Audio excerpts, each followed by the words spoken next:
One moment fully lived changes all of the past, rewrites all the past, and writes the future.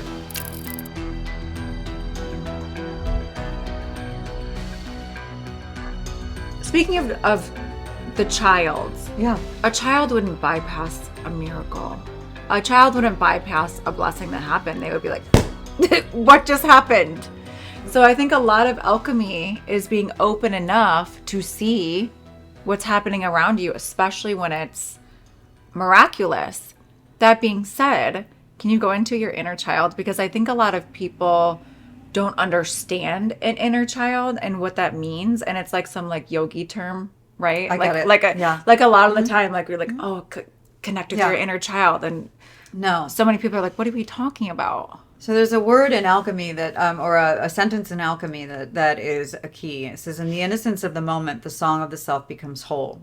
So Say it again, again. in the innocence of the moment, the song of the self becomes whole. Mm-hmm.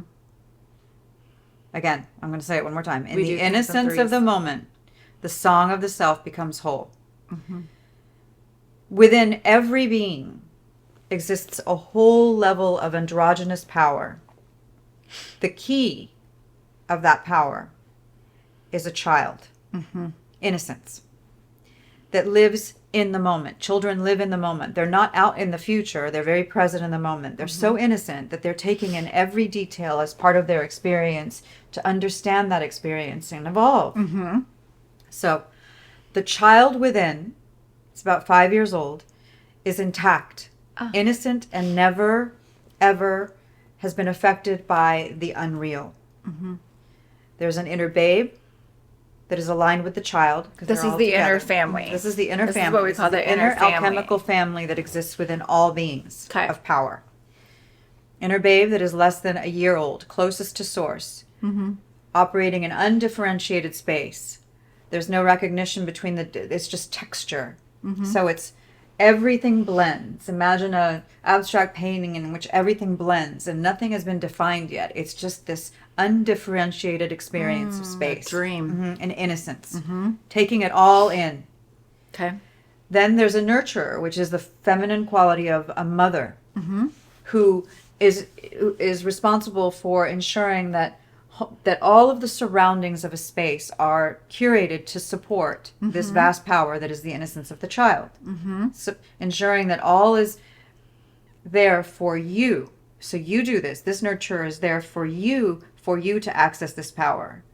The sage, masculine component, who then deciphers what are the dreams, what are the inspirations of this innocence, of the child that exists within.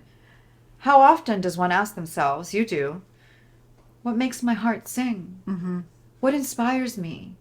What are the dreams that I have that I've long forgotten? What makes my heart sing? I invite people to ask themselves often, what makes my heart sing? That alone will bring them back to that child. These dreams that have long been forgotten, but any dream that exists from the heart is a dream of the child within, which is the innocence that then liberates you from the tyranny and the jail cells of illusion. So the sage deciphers the information and then masculine component, and then shares it with the warrior, inner warrior, who is paying attention. All of these beings are paying attention to the innocence of the child who has all this power within you, within all. The warrior then ensures that one isn't an outer reality of illusion, but that every aspect of what is unfolding is tended to for the child in the real, meaning you are not reacting to a false reality. You are in response and actively creating from the child being held and nurtured, which moves to what is the adventure at every moment, masculine component as well. I'm ready to take the adventure of the next moment for the dream that has been inspired by the child. So it's forming. Everything is fluidly forming. This is the world of magic. Realities are constantly forming in honor of the inspiration of the child, the innocence of that child. The dream. All of this is a dream. It's a wondrous dream. It can be a nightmare or it can be a dream of miracles. based on how you tend to this. But then who is after the sage? So the sage, I just gave you the sage, then I gave you the adventurer. Is that wild woman? And then the wild woman or the green man. Separate. Yes. Okay.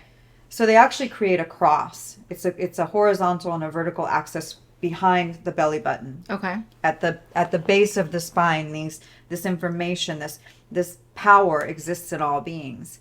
Awaken this power, you have the key to creating realities unfolding in alignment with life and experiencing the dreams you've always known were possible or that you've forgotten about.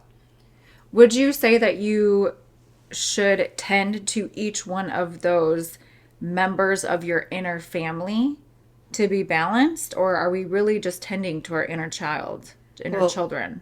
That's a great question. So, thank you. A well-parented child, yeah, right? If you are the vast consciousness superimposed over all that is, and the innocence of your child within is what creates reality. If that child is well-parented by a whole inner family that supports it, okay, you would want to, and that's part of what we've worked on, you would want to tend to each of them so that they come back together in unison as a balanced inner family, supporting the dreams of the innocence within you. And so this would equate to anybody else. And understanding that gets activated. And then now you have the components of the sage, the high mind who has eagle perspective, that is gathering perceptions and distortions are being disavowed and released and new opportunities presented, all come together to support the creation of the dreams of the child within. But if any of those personalities aren't activated and or not working together, there's going to be a distortion experienced in outer reality because those personalities are actually engaged in a space of the unreal. But how do you then take care of each member of the family? Because each member of the family would need different things. When you understand, when each member of the family aligns in wholeness, so while there may be different things, when the role of each, when the nurturer can focus on tending to the beauty of a space and nurturing a child, so for self, then the warrior can then do what it's required to do. So there isn't one overemphasized over another. Each has now been emphasized. It's learned, it's activated, and then in wholeness they come together to operate in their truth.